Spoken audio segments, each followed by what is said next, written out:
31 हो गया।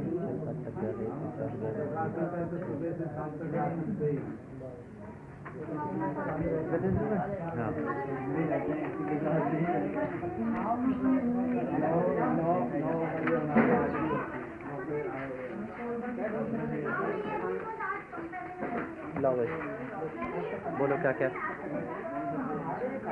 क्या क्या चाहिए बोलो। गेहूँ चीनी।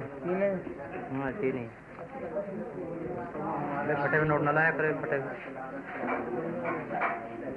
गेहूँ चावल चीनी। हाँ गेहूँ चीनी। गेहूँ चीनी चावल नहीं।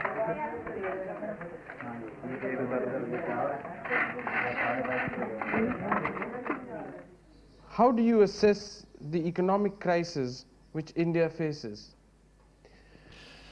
Well, part of the economic crisis in India is imported as a result of the world crisis, and part of it is due to our own domestic difficulties. So therefore, in a way, you can say that we are at the moment suffering from a compounded effect of these two.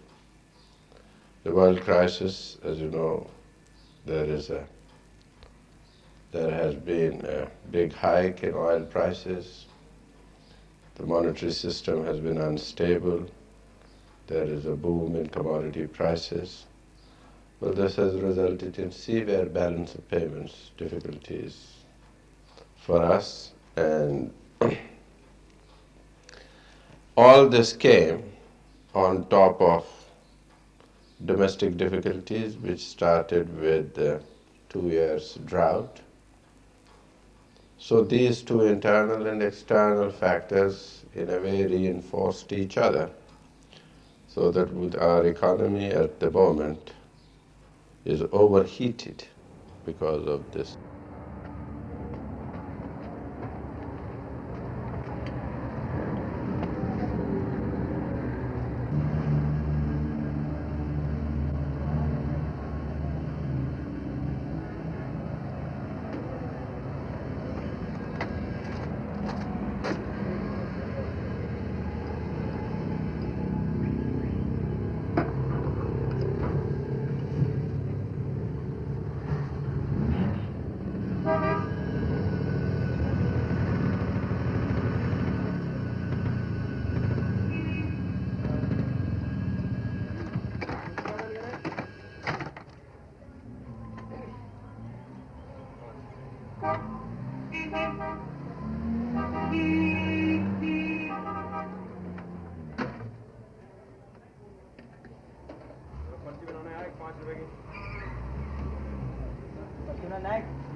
How badly has India been hit by the oil crisis?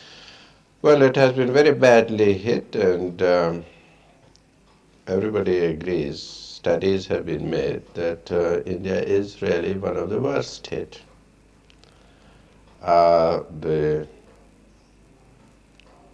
amount of foreign exchange that we have to spend on the same amount of crude, for example, which we used to buy 2 years back, has increased 4 times.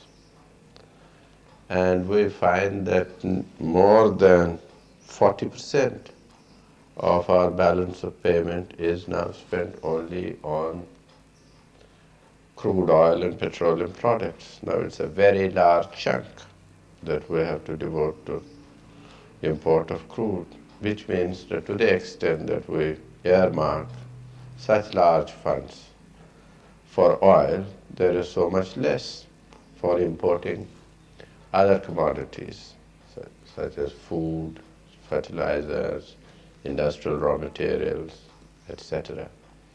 And all these are necessary in order to keep the economy going. So therefore, it has been a very big blow to the Indian economy. What is the government doing to remedy the situation? The way we are trying to meet the oil crisis is really by restructuring our oil economy. We want to go in for substitution of oil by coal. We have large quantities of coal domestically available. We want to rapidly increase the output of coal so as to be able to use it wherever technologically possible for oil.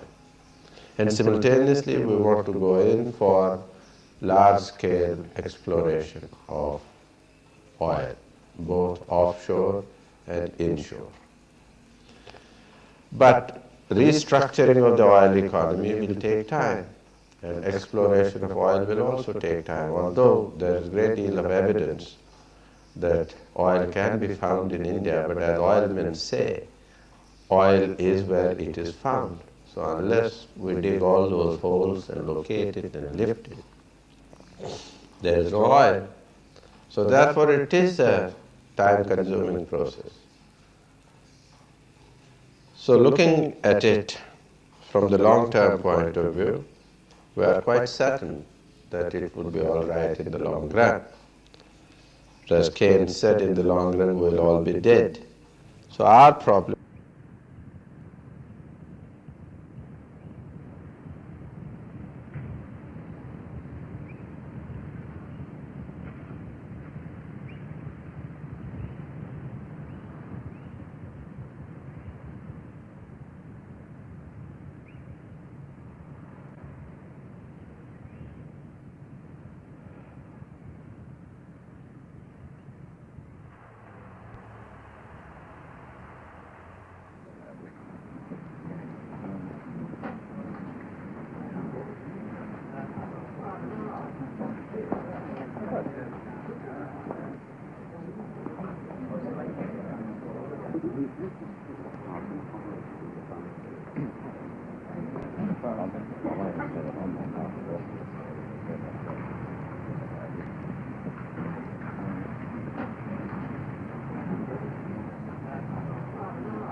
Just want to use. Now, I would What are suggest the that major at criticisms each leveled point you kindly against the look government? into me rather than. Oh, there are many kinds of criticisms leveled against the government. You know, the left, for example, is very critical of the government right now because it believes that it has gone back on its leftist professions and has not implemented its programs. You just open any leftist papers and you find that those papers are full of this kind of criticism. You talk to any leftist leader at any level and you find that he's making this kind of criticism. On the right, there is this criticism that the government is corrupt, is inefficient, has acquired a stranglehold on the economy. The economy doesn't move. It has pumped in so much money into the economy that the economy cannot cope with it. You know, there's been about 12, 14, 16% increase in money supply in the last 3 years, roughly. Whereas, you know, the rate of economic growth has been much lower. It was about 5% in 71, 72. Then it was about 4%, I think, or 3% in 72, 73. And about 0% in 73, 74. Against this kind of economic performance, there has been this tremendous increase in money supply, which has put a great deal of pressure on prices. And this is a major source of discontent as well as criticism everywhere in the country.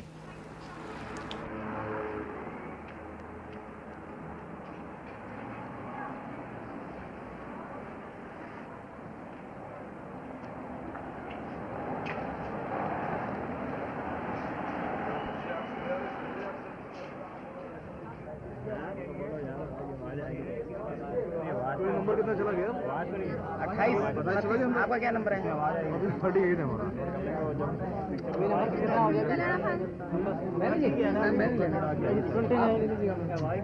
आपको number मिल गया नहीं? 2-2 metre का अलग देते हैं या 4 metre का एक देते हैं? 4 मीटर, 4 मीटर का एक नहीं अलग ही देते हैं तो।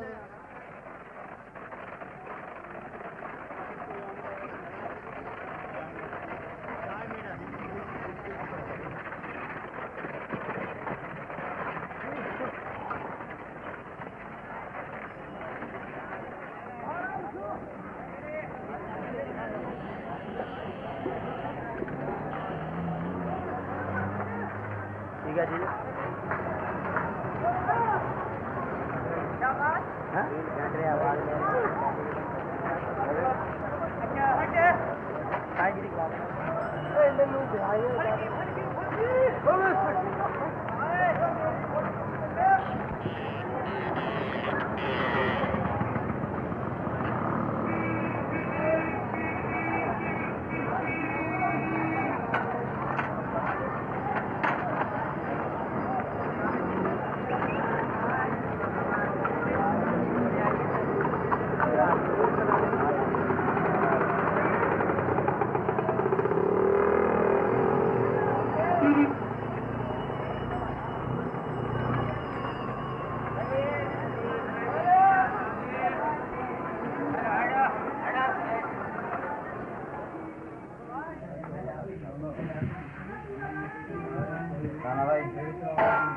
भाई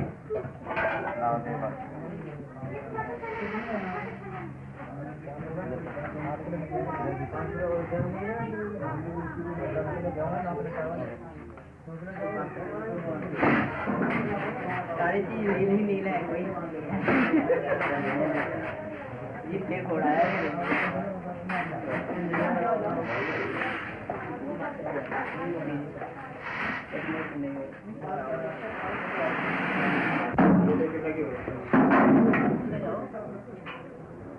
और ये भी सेम वॉशिंग मशीन है, ये वॉशिंग मशीन है, तो इसका कैसे प्रोसेस चलता है?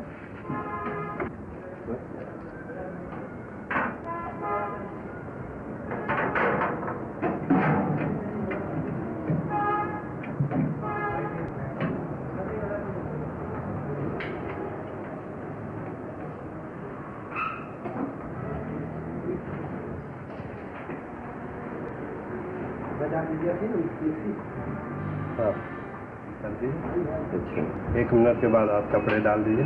अच्छा 2-3 मिनट में धुल जाएंगे कपड़े। 2-3 मिनट में ऑटोमेटिक रिंसिंग हो जाएगी।